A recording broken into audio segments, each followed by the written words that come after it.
Alawi sebagai cucu Nabi dosa besar, dambun kabir, yajibu alaihin nar illam yatubu. Kalau tidak tobat neraka, yakin seyakin-yakinnya mereka neraka. Kenapa? Karena sudah jelas 1 tambah 1 itu 2, dia katakan 22. Pokoknya 1 tambah 1 22. 1 tambah 1 itu 2, 2-nya 1. Tidak bisa. Saya husnudzon bahwa 1 ini sebenarnya 11, 1 lagi yang satunya sebenarnya 11. Jadi 11 tambah 11 itu 22. Nggak bisa, ini sudah nyata 1. Ininya tambah 1, 1 tambah 1, 2. Nggak bisa. Kita husnudzon 1 ini sebenarnya ada di sampingnya angka 1 lagi.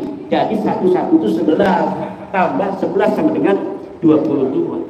Ini orang yang model begini sama dengan orang yang hari ini menerima Ba'lawi sebagai cucu Nabi. Diskusi terdaeken, diminta dalilna tapi mereka menganggap orang-orang yang membatalkan nasab Ba'lawi bukan keturunan Nabi, bil yakin itu sebagai orang-orang pemecah belah umat. Yang mecah belah umat Rasulullah itu ente, yang bakalnya nanti di hari kiamat orang akan menjadi bingung, orang akan menjadi tidak bisa membedakan mana Imam Mahdi asli dan mana Imam Mahdi palsu. Jangan-jangan mereka tidak percaya adanya Imam Mahdi. Dikatakan di dalam ajaran Ahlussunnah wal Jamaah bahwa nanti di hari kiamat Imam Mahdi itu akan keluar dari mana? Dari keturunannya Rasulullah Muhammad SAW. Lah kalau sekarang ini keturunan palsunya kita biarkan, bisa jadi keturunan palsu ini yang akan mengaku sebagai Imam Mahdi di kiamat nanti. Dan ini berbahaya buat persatuan umat Islam dikala umat Islam sedang menghadapi Dajjal, menghadapi pasukan Ya'juj Ma'juj di masa depan. Ini luar biasa. Konsekuensinya berat. Husnudon kepada sesuatu yang jelas sudah nyata. La ibrata bil dhannil bayyini khata'u. Tidak bisa dihitung don yang sudah nyata salahnya. Ba'lawi bukan cucu Nabi ini sudah nyata salahnya, sudah jelas terputus, kitabnya tidak ada, nasabnya bukan orang Arab. Kenapa masih menerima Ba'lawi sebagai cucu Nabi? Kecuali mereka memang ingin menyakiti baginda Nabi Muhammad SAW. Kalau tidak, taubat sebelum mati. Sebelum mati masih saja membela-bela. Yukhafu alaihi su'ul khatimah. Yukhafu alaihi su'ul khatimah illam yatub. Liman qabila anna Ba'lawi min dirati Rasulillah, yukhafu alaihi su'ul khatimah illam yatub. Tub halan, tub halan, tub halan. Insyaallah yukfarlah. Kalau tidak tobat bahaya itu. Kecuali belum ada dalil. Dulu orang-orang tua kita insya Allah masuk surga ya. Dulu sebelum tahun 2022 orang yang mengakui Ba'lawi sebagai cucu Nabi mati mengakui Ba'lawi cucu Nabi, insya Allah diampuni. Tapi setelah tahun 2022 siapa saja yang mengakui Ba'lawi sebagai cucu Nabi kemudian dia mati dalam keadaan membela Ba'lawi sebagai pengakuan sebagai cucu Nabi, yukhafu alaihi su'ul khatimah. Bahaya urusannya ini. Kenapa? Karena memang sudah tidak ada celah sedikit pun bisa dikatakan Ba'lawi sebagai cucu Nabi. Tidak ada satu pun celah. Dulu waktu pertama kali saya masih bisa mengatakan ini adalah penelitian bisa salah. Tetapi dialektika selama 2 tahun ini mengerucut pada suatu kesimpulan bahwa memang mereka ini betul-betul memfabrikasi dan menciptakan nasab itu di abad 9 sebelumnya sama sekali tidak ada. Ini yang tugas kita di Jawa Barat ini adalah untuk memberikan pemahaman itu. Wah katanya nanti memecah belah umat. Ya Nabi Muhammad datang ke Arab Saudi, di Saudi ketika membawa kebenaran Islam. Ya tentu ada yang menerima, ada yang menolak. Yang menolak dari Bani Hashim ada Abu Lahab, pamannya Nabi. Yang menerima dari keluarga Nabi ada siapa? Hamzah, Abbas. Berperang mereka. Tapi ujungnya qul ja'al haqq wa zahaqal batil innal batil kana zahuqa. Yang benar pasti menang. Yang menang pasti benar. Enggak. Yang benar pasti menang. Kalau ada orang batil menang itu sebentar. Tapi ujungnya dia akan kalah, hancur. Itu Al-Quran yang mengatakan wa qul ja'al haqq wa zahaqal batil innal batila kana zahuqa. Ini yang harus ditanamkan kepada para pengurus Jawa Barat, pengurus wilayah, pengurus DPD, bahwa kita ini walaupun orang-orang lemah ilmu, lemah duit, tetapi tugasnya mirip sama Rasulullah, mirip dengan para sahabat-sahabat masa lalu, melawan orang-orang kufar Makkah, melawan orang-orang musyriki Makkah yang luar biasa. Mereka menguasai sumber daya di Makkah waktu itu, baik sumber daya ekonomi maupun menguasai sumber daya kepemimpinan. Tetapi Rasulullah munfaridan, sendirian saja pertamanya, dengan keyakinan yang luar biasa. Kemudian istrinya ikut, kemudian siapa? Imam Ali, ponakannya, bukan ponakan, sepupunya ikut, kemudian Abu Bakar ikut, kemudian Sayyidina Umar ikut, lama-lama kemudian banyak, dan akhirnya menjadi kekuatan di dunia hari ini. Yang paling tinggi dari sisi keyakinan kepada Tuhan adalah di antaranya agama Islam. Walaupun belum mayoritas di dunia ini, para dulur-dulur sekalian, Islam itu bukan mayoritas. Yang sekarang mayoritas adalah Kristen. Islam nomor 2. Nomor 2 itu Islam. Tapi pertumbuhan terbesar sejak beberapa puluh tahun ke belakang, diprediksi Islam akan menjadi mayoritas beberapa puluh tahun lagi. Ke depan itu kita bermusuhnya, musuh dalam tanda kutip, musuh di TikTok segala macam itu, bukan dengan orang-orang ahli kita. Kayak sekarang kan Ustadz Wafi itu debat-debat dengan orang Kristen, dengan orang Protestan, dengan orang Katolik. Masa depan musuh kita itu adalah orang-orang ateis, agnostik, yang mereka sama sekali tidak percaya kepada Tuhan. Di TikTok mulai hari ini, di YouTube mulai hari ini, orang-orang ateis muncul.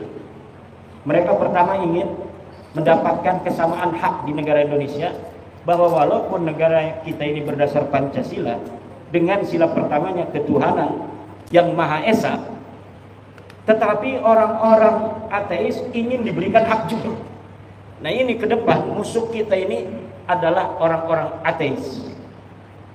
Maka peradaban ilmu pengetahuan waladiyah syamsiyah yang dulu dipersiapkan untuk melawan orang-orang ateis, ini akan bermanfaat kembali.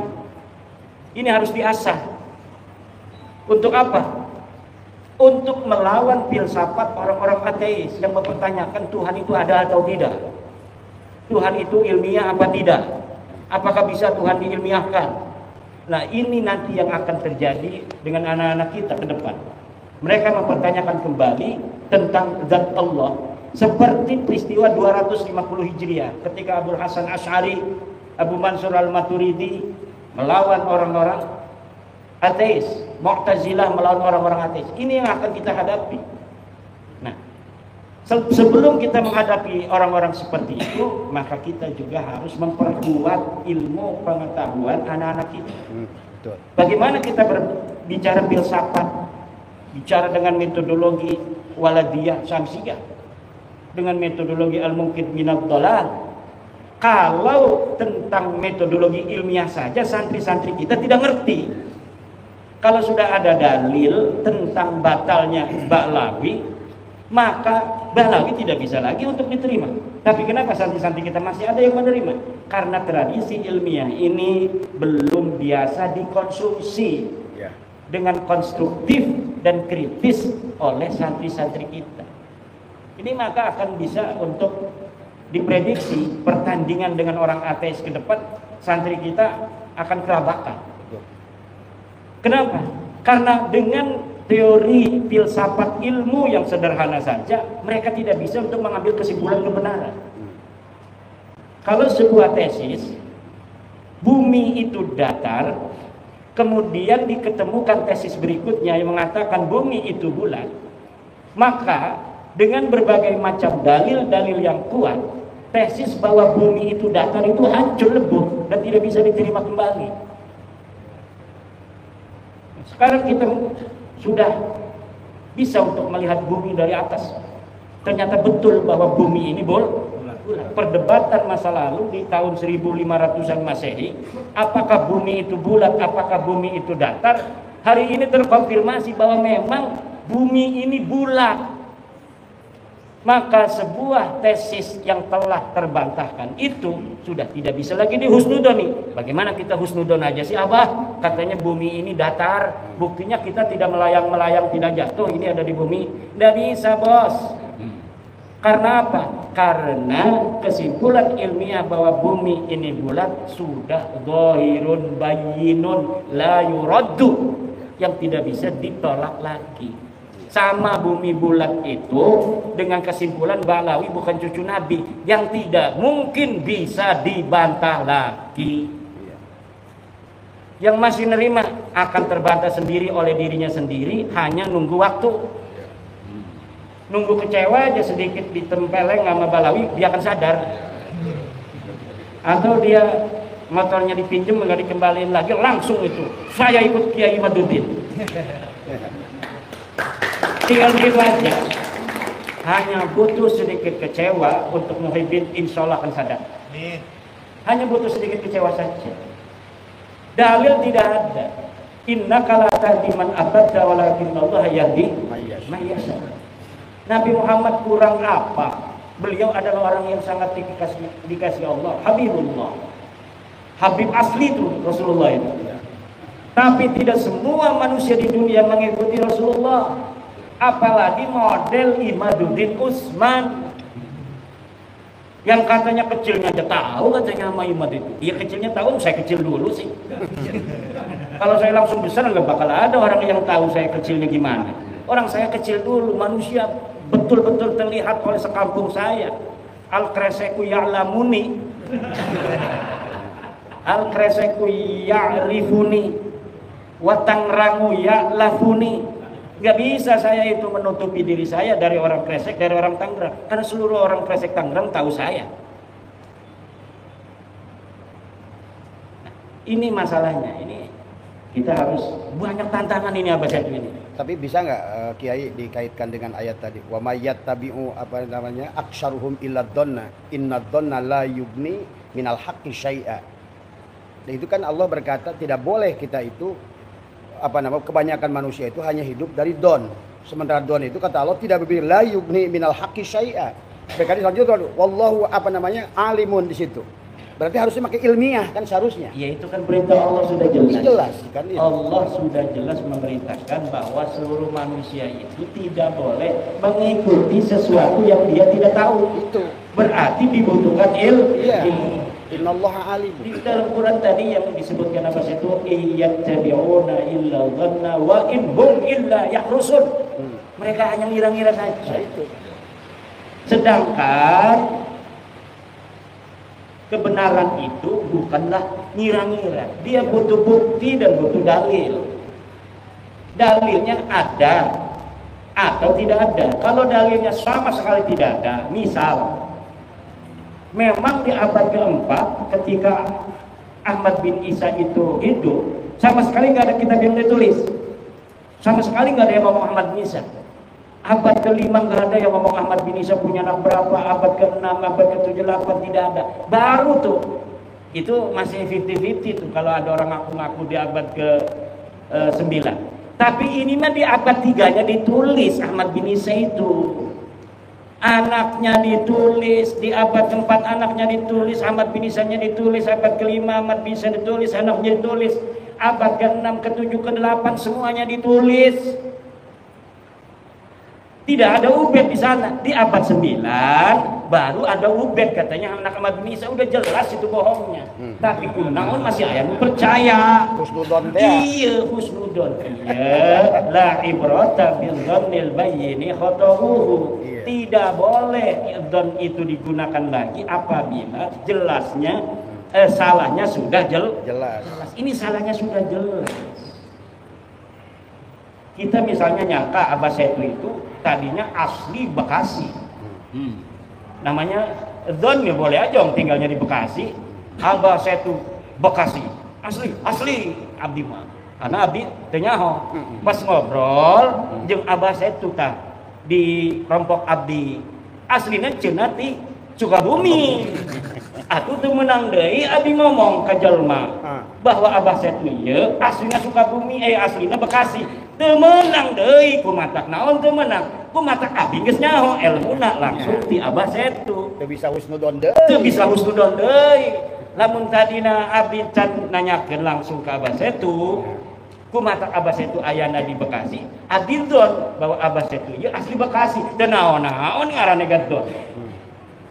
Tapi ketika Abah Setu sudah ngomong saya aslinya dari Bekasi, dari Sukabumi, mantan dewan, masya Allah. Berarti sekarang sudah tidak boleh lagi kita ngomong Abah Setu orang Bekasi asli, lahir di sini. Kalau sekarang ya orang Bekasi. Kalau sekarang udah asli Bekasi. Kenapa asli Bekasi di sini? Ya tinggalnya di sini, istrinya orang sini. Bukan. Berarti udah al-muhajir dong. Al-muhajir, Abah Setu al-muhajir ila Bekasi. Dan ini kalau ada yang rekam, ini hari ini jadi bukti nanti suatu masa, suatu saat bahwa Abah Setu Setiawan As-Sukabumi summa al-Bekasi li'annahu hajara min Sukabumi ila Bekasi. Di sana tahun sekian ditulis. Nah, ini nanti sekarang sudah terpilih ini Abah Setu sebagai ketua baru dari PWILS Jawa Barat.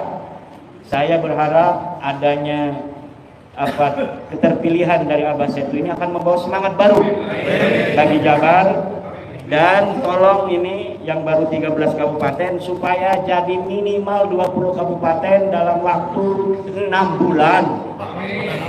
Jadi tugas dari saya sebagai ketua karateker tim pemilihan ketua PWLS Jabar yang hari ini sudah konklusif bahwa Abah Setu sebagai ketua Jabar memohon kepada ketua terpilih dan jajaran nanti agar dalam waktu 6 bulan dari 27 kabupaten kota ini 20 kabupaten sudah terbentuk PWLS demi tanah Pasundan. Karena ini lagi banyak tantangan iya di Pasundan, Bekasi lautna aya nu ngajual cenah aya nu mager di Tangerang aya eta di Bekasi aya di Tangerang 360 bidang laut disertifikat, di Bekasi 250 hektar laut disertifikat. Ini udah luar biasa ini. Apa tujuan mereka itu ya? Ingin nguak laut dikuasai. Apa lebih murah dia itu ya? Kalau beli di Bekasi kan mahal itu di Bekasi tanah. Tapi di Tangerang kan masih murah itu tanah. Tapi mereka mau juga di laut. Padahal itu PIK 2 dia sudah beli tanah itu dimulai Kosambi sampai ke Muncung itu ribuan hektar tanah darat.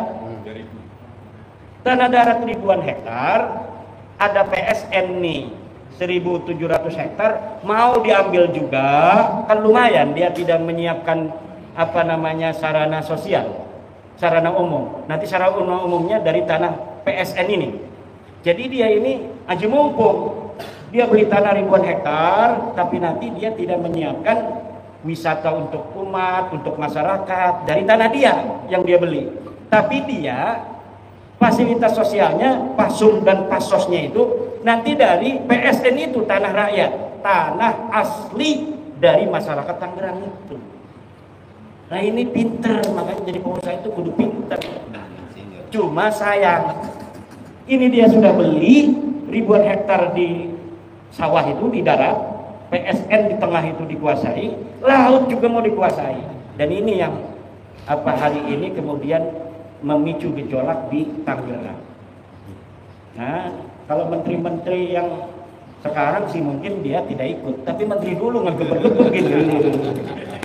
Luar biasa. Bupati yang zaman dulu ikut-ikutan geter-geter ini, Bupati Bekasi Bupati Tangerang, sekda segala macam ini. Nah ini tantangannya banyak Jawa Barat. Ya, menteri-menteri ya secara bil jumlah sih banyak yang bagus, tapi banyak juga yang masalah. Dari anak buah Pak Prabowo ini, Pak Prabowo-nya kan luar biasa, semangatnya anti penjajahan, kita harus menunjukkan jati diri bangsa. Tapi beberapa menterinya ada yang bermasalah. Menteri petugas utusan khusus kemarin datangin Rizik Sihab, ngapain gitu, pemuda minta nasihat tentang kepemudaan kepada Rizik Sihab. Yang mau dinasihatin dari Rizik apa supaya pemuda kita teriak-teriak. Ini Raffi Ahmad ini perlu tinjau ulang. Kalau bisa ya diberhentiin aja, diberhentiin Raffi Ahmad dari utusan khusus presiden. Kenapa? Karena kurang cerdas. Jadi kan ilmu pengetahuan itu penting juga untuk pejabat-pejabat agar presiden kita ini mampu untuk menyelesaikan tugas-tugasnya. Nah kalau utusan khususnya menteri pembantu-pembantunya kurang cerdas, langkah-langkahnya ini kurang cerdas, ya nanti akan menghambat presiden. Ada yang menghina tukang es, ada yang menghina tukang ST, masalah buat presiden. Ada lagi yang gas LPG, sekarang tiba-tiba nggak ada di masyarakat, di pasaran. Kebijakannya mungkin bagus tujuannya, tapi kurang cerdasnya ini kemudian membuat gejolak di masyarakat. Ini yang harus ditinjau ulang kembali nih, pembantu-pembantu model begini. Menteri Agama juga nggak bisa nurunin haji. Ongkos naik haji sebelum Pak Yakut itu 35 juta tahun 2020. Masyarakat bayarnya hanya 35 juta. Dolarnya itu 15.000. Ketika Pak Yakut naik jadi 55 juta, 35 juta ya tahun 2020. Waktu sebelum Pak Yakut jadi menteri, ketika Pak Yakut, peninggalan Pak Yakut 55 juta, naik drastis, padahal dolarnya sama. Dulu 15.000, sekarang dolarnya 16.000. Nah sekarang menteri kita agama yang baru juga tidak bisa untuk mengoreksi kebijakan-kebijakan menteri agama yang lalu. Harusnya kalau tahun 2020 bisa 35 juta itu masyarakat membayar haji, harusnya tahun sekarang bisa dikoreksi kebijakan menteri yang dulu karena alasan COVID. Kalau kemarin itu naik, sekarang sudah tidak ada COVID. Kalau misalnya saya jadi presiden, saya akan perintahkan menteri agama dulu waktu sebelum COVID bayarnya masyarakat 35 juta itu pergi haji. Sekarang Anda jadi menteri agama harus jadikan ongkos naik haji 35 juta kembali, kalau tidak ente mundur. Karena menteri agama itu standar bahwa dia mampu untuk menjadi menteri agama atau tidak, itu yang paling terlihat adalah dari ongkos naik haji. Dan kemarin kita lihat ongkos naik hajinya masih 35 jutaan, hanya nurun sedikit aja seidrat. Dan ini membuktikan dia tidak lebih baik dari menteri agama sebelumnya. Nah, ini banyak sekali PR-PR kita yang yang harus kita bereskan.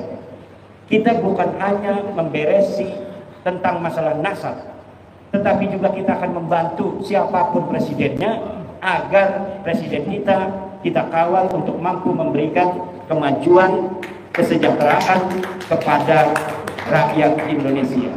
Selamat kepada Abesetu yang telah dipilih secara aklamasi berdasarkan musyawarah mufakat sebagai Ketua PWI LS Provinsi Jawa Barat. Semoga dapat mengemban amanah penderitaan rakyat Jawa Barat agar dimerdekakan dari penjajahan spiritual. Dan kepada seluruh pimpinan daerah kabupaten yang sudah terbentuk dari 13 kabupaten, 1 komando untuk Jawa Barat, Abah Setu Setiawan. Insya Allah barokah, manfaat dunia akhirat untuk kita dan anak cucu kita ke depan.